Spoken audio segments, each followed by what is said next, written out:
नमस्कार, मी Rajratna Jondhale. Top news मराठीमध्ये आपलं स्वागत. राज्य उत्पादन शुल्क मुंबई उपनगर विभागानं गुप्त माहितीच्या आधारे मोठी कारवाई केली.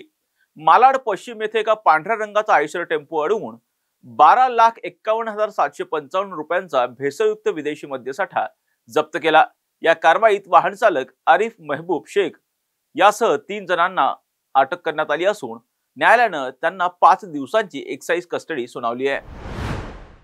9 तारखेला संध्याकाळी आमच्या विभागात भूमी पार्क, भूमी स्वीट्स जवळ आमच्या वरिष्ठ अधिकारी, आमचे माननीय आयुक्त डॉक्टर राजेश देशमुख साहेब, आमचे संचालक अंमलबजावणी व दक्षता माननीय सुर्वे साहेब, विभागीय उपायुक्त आमचे प्रदीप पवार साहेब, तसेच मुंबई उपनगरचे अधीक्षक माननीय नितीन घुले साहेब, आमचे उप अधीक्षक माननीय गोगावले साहेब यांच्या मार्गदर्शनाखाली आम्हाला मिळालेल्या विश्वसनीय बातमीनुसार आम्ही सापळा रचला होता.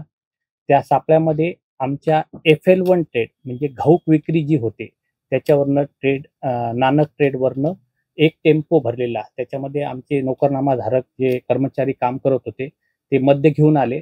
जे घाऊक विक्रीवाल्याकडनं आम्ही रिटेल काउंटरला म्हणजे FL2 वाईन शॉप व याला विक्री होतं, त्याच्यामध्ये भेसळ होते का म्हणून तो टेम्पो थांबवला.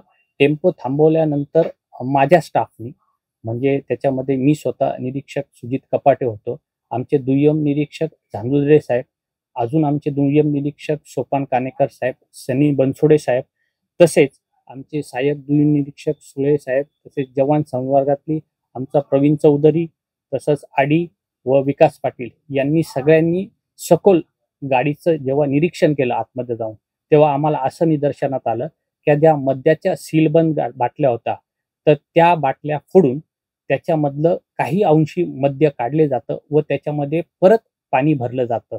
तर जेव्हा पूर्ण गाडीची तपासणी केली त्याच्यामध्ये आम्हाला 30 खाली बिस्लरीच्या बाटल्यामध्ये सीलबंद बाटल्यातलं मद्य काढलेलं दिसलं आणि त्याच्यामध्ये पाणी भरून ते पुनश्च सील करून दिलं.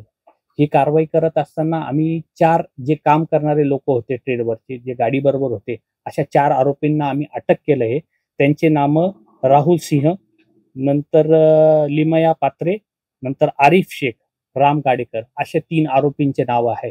यांच्याकडनं आम्ही जो मुद्देमाल हस्तगत गेला तो सुमारे 13 लाखाचा मुद्देमाल आहे. आमच्या अधीक्षकांनी व वरिष्ठ अधिकाऱ्यांनी आदेश दिल्याप्रमाणे प्रत्येक वेगवेगळ्या टीम पूर्ण विभागामध्ये कार्यरत केलं आहे. का याच्यापेक्षा अजून कुठून माल हस्तगत होतो का ही प्रक्रिया सगळीपणे चालू आहे. ह्या गुन्ह्यामध्ये आम्ही मुंबई दारूबंदी कायद्याअंतर्गत 65 AE-DE तसंच 81, 83, 90, 98 आणि 108 असे कलम लावलेले आहे. पुढचा तपास अजून आमच्या वरिष्ठांच्या मार्गदर्शनाखाली चालू आहे. सर, या आरोपींवर या आधी कुठलेही गुन्हे दाखल होते का? नाही, अशा प्रकारमध्ये त्यांना कुठे अटक झाली? नाही, असं तर काही नाही. हे ट्रेडवर काम करत होते पण हे आता रंगे हात पकडले गेले. आता ही किती मोठी साखळी आहे याचा हा तपासाचा भाग आहे, हा पुढे चालू आहे. सर, शेवटचा प्रश्न असा आहे की ही जी दारू आहे हे निष्काळजीपणाने आहे का, निष्काळजी दर्जाचा आहे का? म्हणजे नाही, तसं काहीच नाही. हे ट्रेडची वाचते. हे कसं असतं, हे या लोकांना अंधारात ठेवून या गोष्टी केलेल्या आहेत. जेव्हा एखादी घाऊक विक्रीवरनं माल निघायचा, ट्रान्सपोर्ट परमिट नाही, तर चालत्या गाडीमध्ये हे लोक याच्यामधनं काही अंशी दारू काढून ती पुनश्च सील केलं होतं. त्यामुळे ह्या गोष्टीची कल्पना आमच्या पुढच्या रिटेलरला पण नसायची. असं आहे. तर पुढचा तपास आता चालू आहे आमच्या वरिष्ठांच्या मार्गदर्शनाखाली. आता जोकासू STP या अत्याधुनिक जॅपनीज तंत्रज्ञानाने सुसज्ज, quick installation, energy efficient, noiseless blowers, low maintenance या आणि अशा वैशिष्ट्यांनी परिपूर्ण जोकासू STP तंत्रज्ञान प्रकल्प उभारणीपासून ते विक्री पश्चात समाधानकारक सेवा देणारी, भारताबरोबरच परदेशात देखील प्रकल्पांची यशस्वी उभारणी करणारी company Deccan water treatment private limited.